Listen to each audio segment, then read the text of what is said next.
que le constat, c'est que tout se passe dans de bonnes conditions, dans la paix, dans la tranquillité.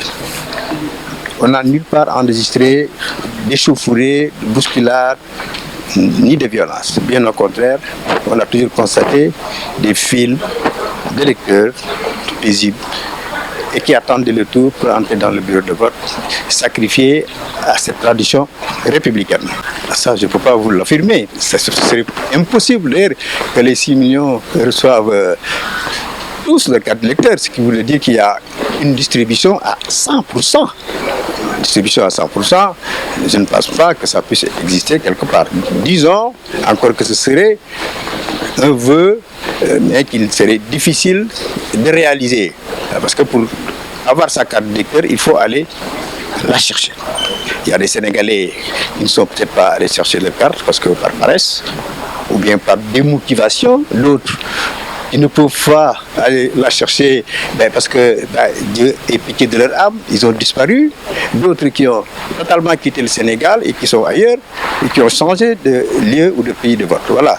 Donc à 100%, ce serait l'idéal, mais c'est un idéal qu'on ne peut pas atteindre. Je peux dire, sans risque de me tromper, que les bureaux de vote ont ouvert très très tôt et que les Sénégalais s'y sont rendus très tôt. À 8h, 8h30 déjà, quand nous sommes allés à Rufisque, je donne un cas d'espèce pour illustrer un peu ce que je viens de dire. Il était à peu près 11h midi. On avait enregistré déjà un taux de participation de l'ordre de 30%. Vous voyez un peu. Donc c'est un taux relativement important à cette heure de la matinée.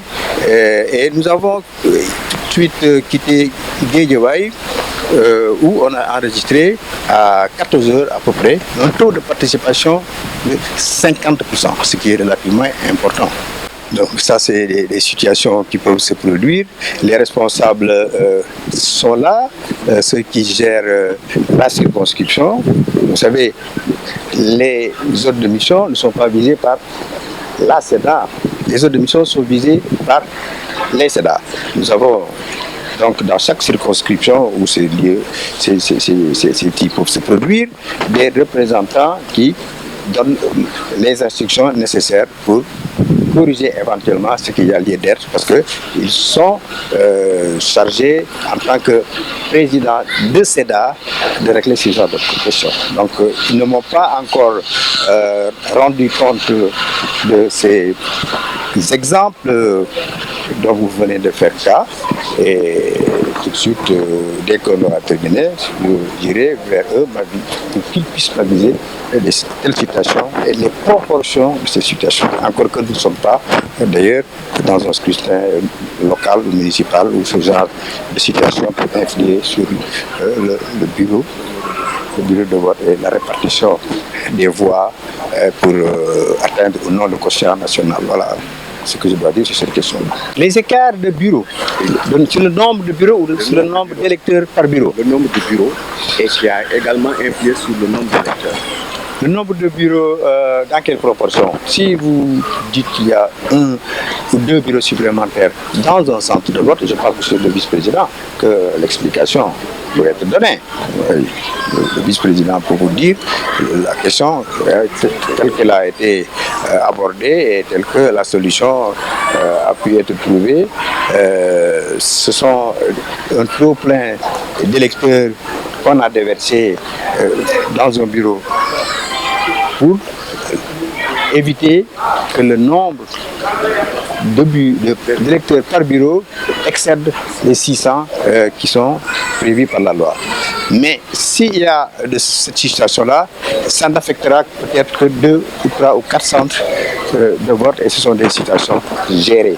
Parce que ceux qui sont concernés sont sur les listes d'émargement et peuvent voter normalement. Donc ce n'est pas des électeurs supplémentaires qui viennent augmenter le nombre d'électeurs du fichier électoral. Je n'ai pas encore de remontée de situation à tout bas, sauf ce que j'en ai entendu dire à travers les ondes, mais bon, ce ne sont pas des sources fiables. Je ne peux pas me fonder sur les informations qui proviennent des journalistes, des électeurs, des responsables politiques qui peuvent peut-être être autant de sources qui ne sont pas fiables.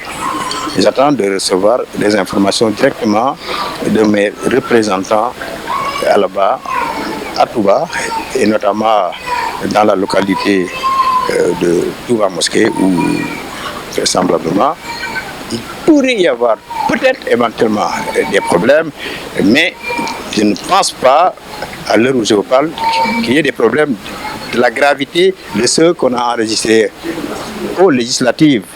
Aujourd'hui, à l'heure où je vous parle, s'il y avait des événements qui ont une répercussion nationale compromettant la sécurité du vote, vous doutez bien que j'en aurais été informé. Mais comme tel n'est pas le cas, je reste optimiste à 15 heures en espérant que d'ici la fin de la journée, il n'y aura vraiment pas de situation déplorable à Touba qui aurait l'intensité des situations qu'on a enregistrées aux législatives. Je n'ai pas en mémoire le taux de participation en 2012, à cette heure-ci. J'ai le taux de participation des élections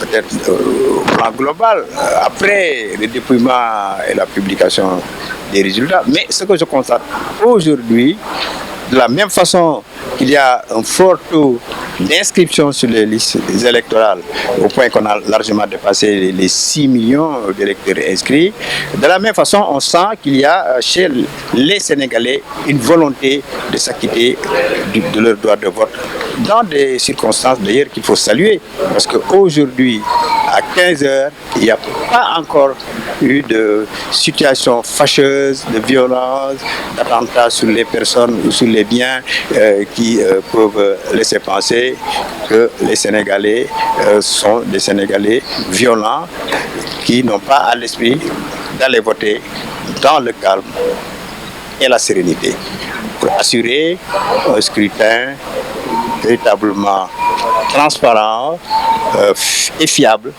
à l'issue duquel, lorsqu'on aura dépouillé, on aura sorti un vainqueur qui aura été élu dans de bonnes conditions, sans véritablement qu'on puisse dire qu'il y a des circonstances qui ont entaché